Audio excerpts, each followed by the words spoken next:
Título 9. De las fianzas y embargos. Artículo 589. Cuando del sumario resulten indicios de criminalidad contra una persona, se mandará por el juez que preste fianza bastante para asegurar las responsabilidades pecuniarias que en definitiva puedan declararse procedentes, decretándose en el mismo auto el embargo de bienes suficientes para cubrir dichas responsabilidades, si no prestare la fianza. La cantidad de esta se fijará en el mismo auto, y no podrá bajar de la tercera parte más de todo el importe probable de las responsabilidades pecuniarias. Artículo 590. Todas las diligencias sobre fianzas y embargos se instruirán en pieza separada. Artículo 591. La fianza podrá ser personal, pignoraticia o hipotecaria, o mediante caución que podrá constituirse en dinero efectivo, mediante aval solidario de duración indefinida y pagadero a primer requerimiento emitido por entidad de crédito o sociedad de garantía recíproca, o por cualquier medio que, a juicio del juez o tribunal, garantice la inmediata disponibilidad, en su caso, de la cantidad de que se trate. Artículo 592. Podrá ser fiador personal todo español de buena conducta y avecindado dentro del territorio del tribunal que esté en el pleno goce de los derechos civiles y políticos y venga pagando con 3 años de anticipación una contribución que, a juicio del instructor, corresponda a la propiedad de bienes o al ejercicio de industria suficientes para acreditar su arraigo y su solvencia para el pago de las responsabilidades que eventualmente puedan exigirse. No se admitirá como fiador al que lo sea, o hubiese sido de otro, hasta que esté cancelada la primera fianza, a no ser que tenga, a juicio del juez o tribunal, responsabilidad notoria para ambas. Cuando se declare bastante la fianza personal, se fijará también la cantidad de que el fiador ha de responder. Artículo 593. La fianza hipotecaria podrá sustituirse por otra en metálico, efectos públicos, o valores y demás muebles de los enumerados en el artículo 591, en la siguiente proporción: el valor de los bienes de la hipoteca será doble que el del metálico señalado para la fianza, y 1/4 parte más que el de los efectos o valores al precio de cotización. Si la sustitución se hiciere por cualesquiera otros muebles dados en prenda, deberá ser el valor de estos doble que el de la fianza constituida en metálico. Artículo 594. Los bienes de las fianzas hipotecaria y pignoraticia serán tasados por 2 peritos nombrados por el juez instructor o tribunal que conozca de la causa, y los títulos de propiedad relativos a las fincas ofrecidas en hipoteca se examinarán por el Ministerio Fiscal, debiendo declararse suficientes por el mismo juez o tribunal cuando así proceda. Artículo 595.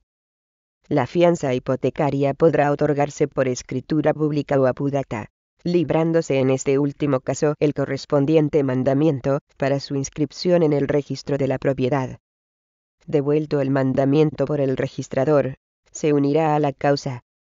También se unirá a ella el resguardo que acredite el depósito del metálico, así como el de los efectos públicos y demás valores en los casos en que se constituya de esta manera la fianza.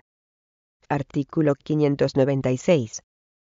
Contra los autos que el juez dicte, calificando la suficiencia de las fianzas, procederá el recurso de apelación. Artículo 597. Si en el día siguiente al de la notificación del auto dictado con arreglo a lo dispuesto en el artículo 589, no se prestase la fianza, se procederá al embargo de bienes del procesado, requiriéndole para que señale lo suficientes a cubrir la cantidad que se hubiese fijado para las responsabilidades pecuniarias. Artículo 598. Cuando el procesado no fuere habido, se hará el requerimiento a su mujer, hijos, apoderado, criados o personas que se encuentren en su domicilio. Si no se encontrare ninguna, o si las que se encontraren, o el procesado o apoderado en su caso no quisieren señalar bienes, se procederá a embargar los que se reputen de la pertenencia del procesado, guardándose el orden establecido en el artículo 592 de la Ley de Enjuiciamiento Civil, bajo la prohibición contenida en los artículos 605 y 606 de la misma. y de conformidad con lo dispuesto en el artículo 584 de la citada ley. Artículo 599. Cuando señalaren bienes, y el alguacil encargado de hacer el embargo creyese que los señalados no son suficientes, embargará además los que considere necesarios, sujetándose a lo prescrito en el artículo anterior. Artículo 600. Las demás actuaciones que se practiquen en ejecución del auto a que se refiere el artículo 589 se regirán por los artículos 738.2 y 738.3 de la Ley de Enjuiciamiento Civil, con la especialidad establecida en el artículo 597 de la presente ley respecto al requerimiento al procesado, para que señale bienes. Artículos 601 a 610. Sin contenido. Artículo 611. Si durante el curso del juicio sobrevinieren motivos bastantes para creer que las responsabilidades pecuniarias que en definitiva puedan exigirse excederán de la cantidad prefijada para asegurarlas, se mandará por auto ampliar la fianza o embargo. Artículo 612. También se dictará auto, mandando reducir la fianza y el embargo a menor cantidad que la prefijada, si resultasen motivos bastantes para creer que la cantidad mandada a fianzar es superior a las responsabilidades pecuniarias que en definitiva pudieran imponerse al procesado. Artículo 613. Cuando llegue el caso de tener que hacer efectivas las responsabilidades pecuniarias a que se refiere este título, se procederá de la manera prescrita en el artículo 536. Artículo 614. En todo lo que no esté previsto en este título, los jueces y tribunales aplicarán lo dispuesto en la legislación civil sobre fianzas y embargos. Artículo 614 bis. Una vez iniciado el proceso penal por delito contra la hacienda pública, el juez de lo penal decidirá acerca de las pretensiones referidas a las medidas cautelares adoptadas al amparo del artículo 81 de la Ley General Tributaria. Título 10. De la responsabilidad civil de terceras personas. Artículo 615. Cuando en la instrucción del sumario aparezca indicada la existencia de la responsabilidad civil de un tercero con arreglo a los artículos respectivos del Código Penal, o por haber participado alguno por título lucrativo de los efectos del delito, el juez, a instancia del actor civil, exigirá fianza a la persona contra quien resulte la responsabilidad. Si no se prestase, el secretario judicial embargará con arreglo a lo dispuesto en el título 9 de este libro los bienes que sean necesarios. Artículo 616. La persona a quien se exigiere la fianza, o cuyos bienes fueren embargados podrá, durante el sumario, manifestar por escrito las razones que tenga para que no se la considere civilmente responsable, y las pruebas que pueda ofrecer para el mismo objeto. Artículo 617. El secretario judicial dará vista del escrito a la parte a quien interese, y ésta lo evacuará en el término de 3 días. Proponiendo también las pruebas que deban practicarse en apoyo de su pretensión. Artículo 618. Seguidamente, el juez decretará la práctica de las pruebas propuestas, y resolverá sobre las pretensiones formuladas siempre que pudiere hacerlo, sin retraso ni perjuicio del objeto principal de la instrucción. Artículo 619. Para todo lo relativo a la responsabilidad civil de un tercero, y a los incidentes a que diere lugar la ocupación, y en su día la restitución de cosas que se hallaren en su poder, se formará pieza separada, pero sin que por ningún motivo se entorpezca ni suspenda el curso de la instrucción. Artículo 620. Lo dispuesto en los artículos anteriores, se observará también respecto a cualquier pretensión que tuviere por objeto la restitución a su dueño de alguno de los efectos e instrumentos del delito que se hallaren en poder de un tercero. La restitución a su dueño de los instrumentos y objetos del delito no podrá verificarse en ningún caso hasta después que se haya celebrado el juicio oral, excepto en el previsto en el artículo 844 de esta ley. Artículo 621. Los autos dictados en estos incidentes se llevarán a efecto, sin perjuicio de que las partes a quienes perjudiquen puedan reproducir sus pretensiones en el juicio oral, o de la acción civil correspondiente, que podrán entablar en otro caso. Título 10 bis. De las especialidades en los delitos contra la hacienda pública. Artículo 621 bis. 1. En los delitos contra la hacienda pública, cuando la administración tributaria hubiera dictado un acto de liquidación, la existencia del procedimiento penal no paralizará la actuación administrativa y podrán iniciarse las actuaciones dirigidas al cobro, salvo que el juez, de oficio, o a instancia de parte, hubiere acordado la suspensión de las actuaciones de ejecución conforme a lo dispuesto en el artículo 305.5 del Código Penal. 2. Solicitada la suspensión de la ejecución del acto de liquidación, el juez o tribunal, previa audiencia por el plazo de 10 días al Ministerio Fiscal y a la administración perjudicada, resolverá mediante auto, en el plazo de 10 días, si accede a la suspensión solicitada, en cuyo caso habrá de fijar el alcance de la garantía que haya de prestarse, y el plazo para hacerlo, que en ningún caso excederá de 2 meses, salvo que concurran las circunstancias señaladas en el apartado 6. 3. La garantía así prestada deberá cubrir suficientemente el importe resultante de la liquidación administrativa practicada, los intereses de demora que genere la suspensión y los recargos que procederían en caso de ejecución de la misma. 4. El auto de concesión de la suspensión quedará sin efecto de forma automática y sin necesidad de pronunciamiento judicial ulterior, si transcurrido el plazo señalado en el apartado 2 para la formalización de la garantía, esta no hubiese tenido lugar. 5.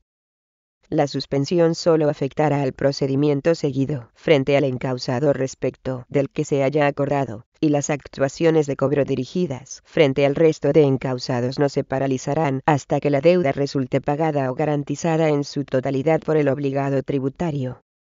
6. Si no se pudiese prestar garantía en todo, o en parte, excepcionalmente el juez podrá acordar la suspensión con dispensa total o parcial de garantías, si apreciare que la ejecución pudiese ocasionar daños irreparables, o de muy difícil reparación. 7. Contra los autos que resuelvan la solicitud de suspensión del acto de liquidación cabrá recurso de apelación, en un solo efecto. Artículo 621 ter. 1. La suspensión producirá efectos desde que, dictado el auto a que se refiere el artículo anterior, resulte constituida debidamente la garantía correspondiente conforme a lo dispuesto en el artículo anterior, en cuyo caso se entenderán retrotraídos sus efectos al momento de su solicitud, sin perjuicio de lo dispuesto en los apartados siguientes de este artículo. 2.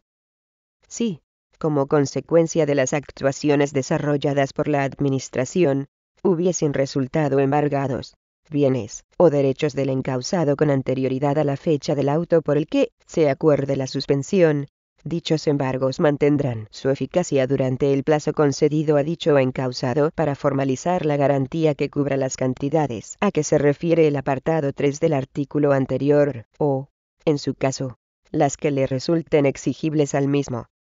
En todo caso, el Ministerio Fiscal o la Administración perjudicada podrán solicitar al tribunal que se constituyan como garantía a efectos de la suspensión los embargos ya realizados o derechos reales que puedan constituirse sobre los bienes afectados por los mismos, de considerarse que dichos bienes garantizan de forma más adecuada el cobro que las garantías ofrecidas por el encausado. Particularmente, podrá hacerse tal solicitud cuando la suspensión se hubiese solicitado con dispensa total o parcial de garantías. En el supuesto en que se hubiese acordado la suspensión con dispensa total o parcial de garantías, mantendrán su eficacia los ingresos realizados que hubiesen minorado las cuantías adeudadas, sin que los mismos resulten afectados por la retroacción a que se refiere el apartado 1 del presente artículo. 3. La Administración no podrá proceder a la enajenación de los bienes y derechos embargados en el curso del procedimiento de apremio hasta que la sentencia condenatoria que confirme total o parcialmente la liquidación sea firme, salvo en los supuestos que a continuación se indican. en los que la enajenación deberá autorizarse por el tribunal. A cuando sean perecederos. B. Si su propietario hiciera abandono de ellos, o, debidamente requeridos sobre el destino del efecto judicial, no haga manifestación alguna. C. De ser los gastos de conservación y depósito superiores al valor del objeto en sí.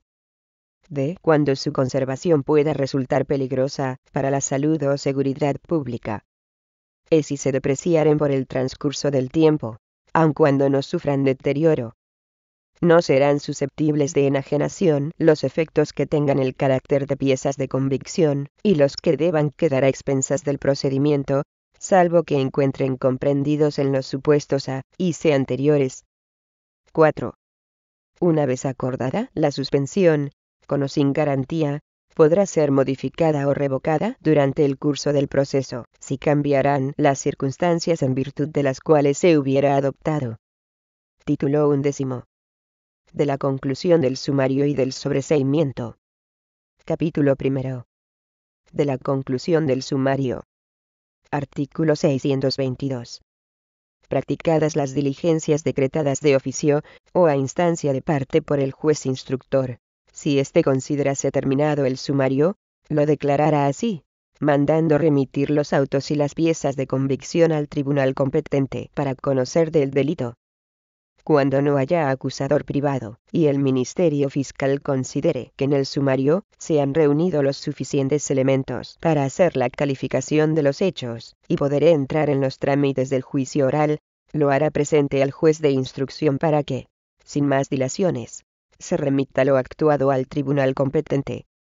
La sustanciación de los recursos de apelación admitidos solo en un efecto no impedirá nunca la terminación del sumario, después de haber el juez instructor cumplido lo que preceptúa el artículo 227 de esta ley, y habérsele participado por el Tribunal Superior el recibo del testimonio correspondiente.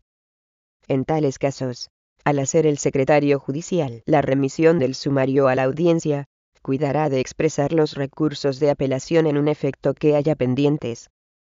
En la audiencia quedará en suspenso la aplicación de los artículos 627 y siguientes hasta que sean resueltas las apelaciones pendientes. Si éstas fueran desestimadas, en cuanto la resolución en que así se acuerde sea firme, continuará la sustanciación de la causa conforme a los artículos citados. Y si se diera lugar a alguna apelación, se revocará sin más trámite el auto del juez declarando concluso el sumario y el secretario judicial le devolverá con testimonio del auto resolutorio de la apelación, para la práctica de las diligencias que sean consecuencia de tal resolución. Artículo 623. Tanto en uno como en otro caso, se notificará el auto de conclusión del sumario al querellante particular, si lo hubiere, aun cuando solo tenga el carácter de actor civil, al procesado, y a las demás personas contra quienes resulte responsabilidad civil, emplazándoles para que comparezcan ante la respectiva audiencia en el término de 10 días, o en el de 15, si el emplazamiento fuese ante el Supremo. A la vez se pondrá en conocimiento del Ministerio Fiscal cuando la causa verse sobre delito en que tenga intervención por razón de su cargo. Artículo 624. Si el juez instructor reputare falta el hecho que hubiese dado lugar al sumario, mandará remitir el proceso al juez municipal, consultando el auto en que así lo acuerde con el Tribunal Superior competente. Artículo 625. Así que sea firme el auto por haberlo aprobado dicho superior tribunal, o por haberse desestimado el recurso de casación que, en su caso, haya podido interponerse, se emplazará a las partes, para que en el término de 5 días comparezcan ante el juez municipal a quien corresponda su conocimiento. Recibidos los autos por el juez municipal, se sustanciará el juicio con arreglo a lo dispuesto en el libro sexto de esta ley. Artículo 626. Recibidos en el tribunal los autos y piezas de convicción, el secretario judicial designará al magistrado ponente que por turno corresponda. Fuera de los casos previstos en los 2 artículos anteriores, y durante el tiempo que falte para cumplir el término del emplazamiento, el magistrado ponente abrirá los pliegos y demás objetos cerrados y sellados que hubiere remitido el juez de instrucción. De la apertura se extenderá acta por el secretario judicial, en la cual se hará constar el estado en que se hallaren. Artículo 627. Transcurrido dicho término, el secretario judicial pasará los autos para instrucción por otro, que no bajará de 3 días ni excederá de 10, según el volumen del proceso, al Ministerio Fiscal, si la causa versa sobre delito en que deba tener intervención, después al procurador del querellante, si se hubiere personado, y por último a la defensa del procesado o procesados. Si la causa excediere de 1000 folios, el secretario judicial podrá prorrogar el término, sin que en ningún caso pueda exceder la prórroga de otro tanto más. Al ser devuelta, se acompañará escrito, conformándose con el auto del inferior que haya declarado terminado el sumario, o pidiendo la práctica de nuevas diligencias. En el mismo escrito, si la opinión fuera de conformidad con el auto de terminación del sumario, se solicitará por el Ministerio Fiscal, cuando intervenga, por el procurador del querellante, si lo hubiere, y por la defensa del procesado o procesados, lo que estimen conveniente a su derecho, respecto a la apertura del juicio oral o sobreseimiento de cualquier clase. Artículo 628. Devuelta la causa, o recogida de poder del último que la hubiere recibido, el secretario judicial la pasará inmediatamente al ponente, con los escritos presentados, por término de 3 días. Artículo 629. El secretario judicial, al entregar la causa, dispondrá lo que considere conveniente, para que el fiscal, el querellante y el procesado o procesados en su caso, puedan examinar la correspondencia, libros, papeles y demás piezas de convicción sin peligro de alteración en su estado. Artículo 630. Transcurrido el plazo del artículo 628, el tribunal dictará auto, confirmando o revocando el del juez de instrucción. Artículo 631. Si se revocare dicho auto, se mandará devolver el proceso al juez que lo hubiere remitido, expresando las diligencias que hayan de practicarse. Se devolverán también las piezas de convicción que el tribunal considere necesarias para la práctica de las nuevas diligencias. Artículo 632.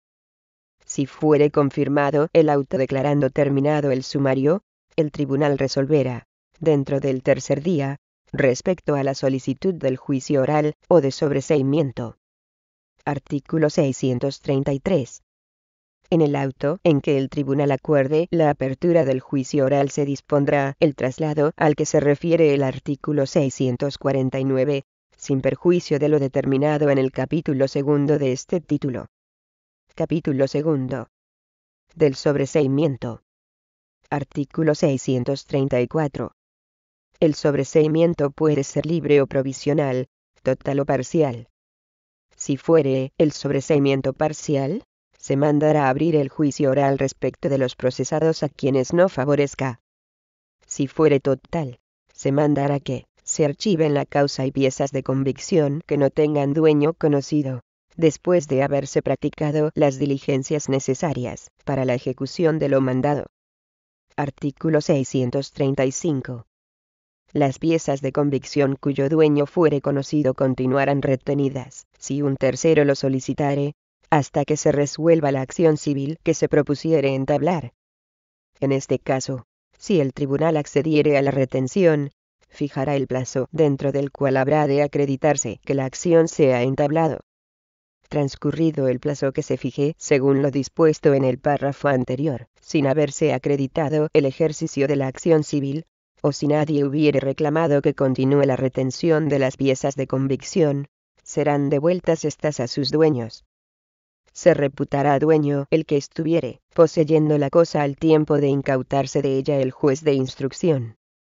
No obstante lo dispuesto en los párrafos anteriores, cuando las piezas de convicción entrañen, por su naturaleza, algún peligro grave para los intereses sociales o individuales, así respecto de las personas como de sus bienes, los tribunales en prevención de aquel, acordarán darles el destino que dispongan los reglamentos, o, En su caso, las inutilizarán previa la correspondiente indemnización, si procediera.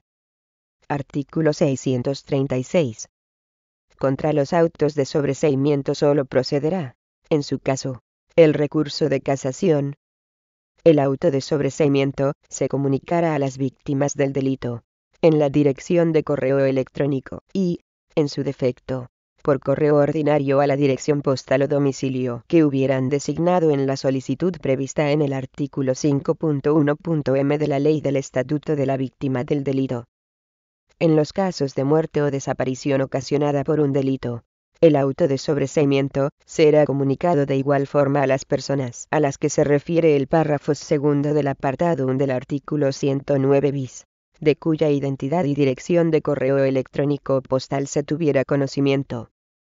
En estos supuestos, el juez o tribunal podrá acordar, motivadamente, prescindir de la comunicación a todos los familiares cuando ya se haya dirigido con éxito a varios de ellos, o cuando hayan resultado infructuosas cuantas gestiones se hubieren practicado para su localización.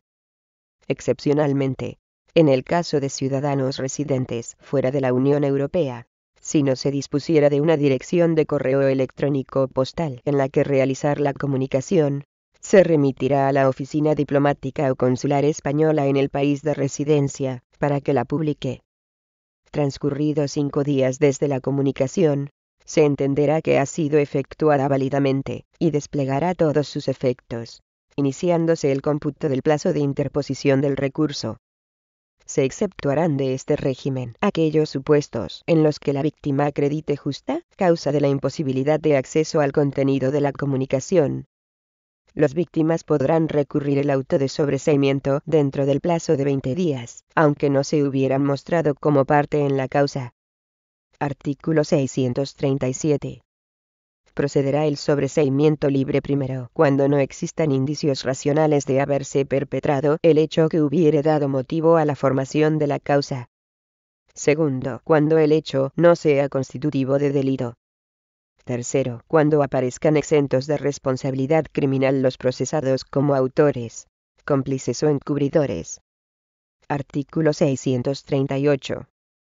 En los casos primero y segundo del artículo anterior podrá declararse, al decretar el sobreseimiento, que la formación de la causa no perjudica la reputación de los procesados.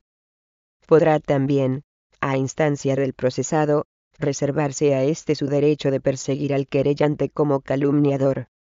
El tribunal podrá igualmente mandar proceder de oficio contra el querellante, con arreglo a lo dispuesto en el Código Penal. Artículo 639. En el caso segundo del artículo 637, si resultare que el hecho constituye una falta, se mandará remitir la causa al juez municipal competente, para la celebración del juicio que corresponda. Artículo 640. En el caso tercero del artículo 637, se limitará el sobreseimiento a los autores, cómplices o encubridores que aparezcan indudablemente exentos de responsabilidad criminal, continuándose la causa respecto a los demás que no se hallen en igual caso. Es aplicable a los procesados a quienes se declare exentos de responsabilidad lo dispuesto en el artículo 638. Artículo 641. Procederá el sobreseimiento provisional primero, cuando no resulte debidamente justificada la perpetración del delito que haya dado motivo a la formación de la causa. Segundo, cuando resulte del sumario haberse cometido un delito, y no haya motivos suficientes para acusar a determinada o determinadas personas como autores, cómplices o encubridores. Artículo 642. Cuando el Ministerio Fiscal pida el sobreseimiento de conformidad con lo dispuesto en los artículos 637 y 641, y no se hubiere presentado en la causa querellante particular dispuesto a sostener la acusación, podrá el tribunal acordar que se haga saber la pretensión del Ministerio Fiscal a los interesados en el ejercicio de la acción penal, para que dentro del término prudencial que se les señale comparezcan a defender su acción, si lo consideran oportuno. Si no comparecieren en el término fijado, el tribunal acordará el sobreseimiento solicitado por el Ministerio Fiscal. Artículo 643. Cuando en el caso a que se refiere el artículo anterior fuere desconocido el paradero de los interesados en el ejercicio de la acción penal, se les llamará por edictos que se publicarán a las puertas del tribunal mismo, en los periódicos de la localidad o en los de la capital de la provincia, y podrán publicarse también en la Gaceta de Madrid. Transcurrido el término de emplazamiento sin comparecer los interesados, se procederá como previene el artículo anterior. Artículo 644. Cuando el tribunal conceptúe improcedente la petición del Ministerio Fiscal relativa al sobreseimiento, y no hubiere querellante particular que sostenga la acción, antes de acceder al sobreseimiento podrá determinar que se remita la causa al fiscal de la audiencia territorial respectiva, si se sigue en una audiencia de lo criminal, o al del Supremo, si se sustancia ante una audiencia territorial, para que, conocimiento de su resultado, resuelvan uno u otro funcionario, si procede o no sostener la acusación. El fiscal consultado pondrá la resolución en conocimiento del tribunal consultante, con devolución de la causa. Artículo 645. Si se presentare querellante particular a sostener la acción, o cuando el Ministerio Fiscal opine que procede la apertura del juicio oral, podrá el tribunal, esto no obstante, acordar el sobreseimiento a que se refiere el número segundo del artículo 637, si así lo estima procedente. En cualquier otro caso no podrá prescindir de la apertura del juicio. Título 12. Disposiciones generales referentes a los anteriores títulos. Artículo 646.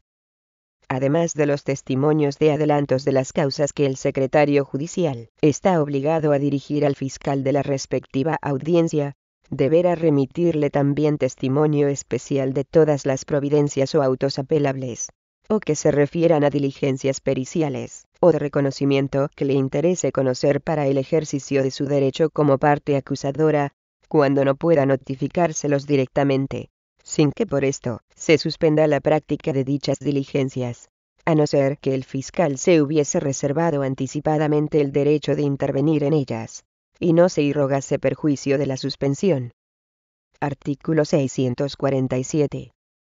El término de la apelación para el fiscal que no esté en el mismo lugar que el juez instructor empezará a contarse desde el siguiente día al en que reciba el testimonio de la providencia o auto apelables. El recurso se interpondrá por medio de escrito dirigido al juez con atenta comunicación. De todos modos, acusará recibo de los testimonios de esta clase en el mismo día que los recibiere. Artículo 648. Los fiscales llevarán un registro para anotar los partes de formación de causa que reciban, los testimonios de adelantos más notables que se les remitan por los secretarios judiciales, especialmente los que expresa el artículo 646, y las contestaciones que a su vez emitan, o recursos que interpongan,